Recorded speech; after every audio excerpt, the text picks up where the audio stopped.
அப்பாவால் வலியே தாங்க முடியாமல் என் முன்னாடி தான் உயிரே விட்டார் எங்கள் அப்பா. எங்கள் அப்பா வீட்டுக்கு வந்து இந்த மாதிரி போலீஸ் அடிச்சிட்டாங்கன்னு சொன்னார். இல்லை நாங்கள் பார்க்கணும் சொன்னால் நீங்களும் நின்று இருந்தீங்கன்னா உங்களையும் நாங்கள் உள்ளே பிடிச்சி போட்டுருவோம். இது போல் நானும் அப்பாவும் திருப்பச்சாவடிமேடுன்ற ஒரு பாரில் வேலை செய்கிறோம். அப்பா பானாம்பட்டு பயணி அவர் கூட வேலை செய்கிறாரு.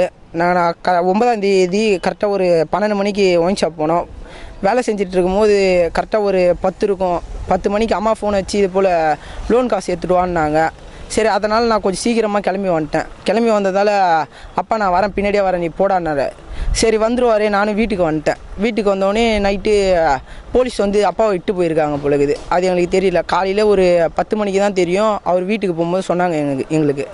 சொன்னதால் நானும் அம்மா கிட்டே வந்து சொன்னேன். அம்மா ஸ்டேஷன் போயிருக்காங்க. ஸ்டேஷன் போயிட்டு இது போல் எங்கள் வீட்டுக்காரை பார்க்கணுன்னு சொன்னாங்க. அதனால் வீட்டுக்காரை காமிக்க உள்ள இது போல் அவர் வந்துடுவார், நீங்கள் போங்கன்னு இருக்காரு.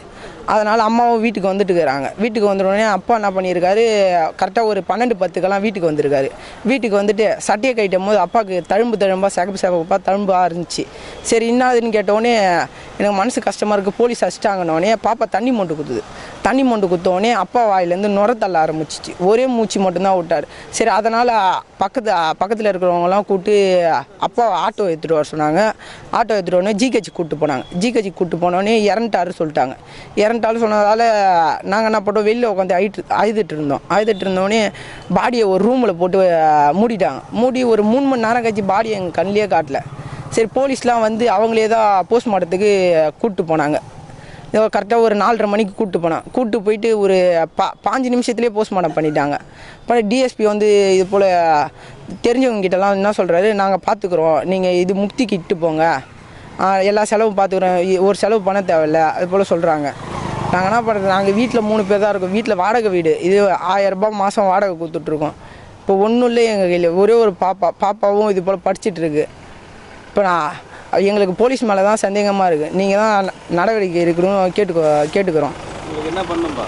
இப்போ எங்களுக்கு போலீஸ் மேலே தான் ரொம்ப சந்தேகமாக இருக்குது. அப்பா பாடியை ரீபோஸ்ட்மார்ட்டம் பண்ணணுன்ட்டு கேட்டுக்கிறோம். எதுவுமே நடந்ததே கிடையாது. எனக்கு என்னன்னே தெரியல. எங்கள் அப்பா வீட்டுக்கு வந்து இந்த மாதிரி போலீஸ் அடிச்சிட்டாங்கன்னு சொன்னார். எங்கள் அப்பாவை எதுவுமே யாரும் என்ன பண்ணியிருக்காங்க எங்களுக்கு சுத்தமாக தெரியல. போலீஸ் தான் எதனா பண்ணியிருப்பாங்க. போலீஸ் வந்து 4-5 பேர் வந்து எங்கள் வீட்டு வாசலில் வந்து நின்றுட்டே இருந்தாங்க. எங்களுக்கு சரியாகவே தெரியல. போஸ்ட்மார்ட்டம் பண்ண மாதிரியும் தெரியல. எங்களுக்கு நடவடிக்கை எடுக்கணும். எங்களுக்கு எங்கள் அப்பா திரும்பி வேணும். யார் என்ன பண்ணாங்கன்னு எங்களுக்கு சுத்தமாக தெரியல. எங்களுக்கு நீங்கள் தான் எதனா இது பண்ணணும். தான் சந்தேகமாக இருக்குது. அடிச்சிருக்காங்க அப்பாவை ரொம்ப அடிச்சிருக்காங்க. அப்பாவால் வலியே தாங்க முடியாமல் என் முன்னாடி தான் உயிரே விட்டார் எங்கள் அப்பா.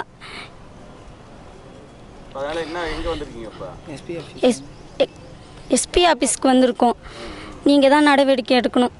எங்கள் வீட்டில் யாருமே இல்லை. நானும் அண்ணனுங்க தான் இருக்கோம். எங்களுக்கு சொந்த பந்தம் யாருமே இல்லை. நாங்கள் யாரை வச்சு என்ன பண்ணுறதுன்னு தெரியல. எங்களுக்கு எங்கள் அப்பாவை வேணும். எங்கள் அப்பாவுக்கு என்ன நடந்துச்சுன்னு தெளிவாக எங்களுக்கு தெரியணும். நீங்கள் தான் எதனா பண்ணணும். வெஸ்ட் ஸ்டேஷனுக்கு தான் கூட்டிகிட்டு போனாங்க. ஸ்டேஷனில் கூப்பிட்டு போயிருக்காங்க. நாங்கள் போய் கேட்டேன், எங்கள் அப்பாவை கொடுங்க, எங்கள் அப்பாவை நாங்கள் பார்க்கணுன்னு சொன்னோம். வீட்டுக்கு போங்க, நாங்கள் எங்கள் அப்பாவை அனுப்பி வைக்கிறோம். இல்லை நாங்கள் பார்க்கணும் சொன்னால் நீங்களும் நின்று இருந்தீங்கன்னா உங்களையும் நாங்கள் உள்ளே பிடிச்சி போட்டுருவோம் அப்படி சொல்லியிருக்காங்க. போலீஸ் என்ன பண்ணாங்கன்னே தெரியல. போலீஸ் பண்ணணும், எவ்வளோ அடி தான் அடிப்பாங்க. போலீஸ்னால் அவ்வளோ அடி அடிக்கணுமா? எங்கள் அப்பா உசுறு போயிடுச்சு.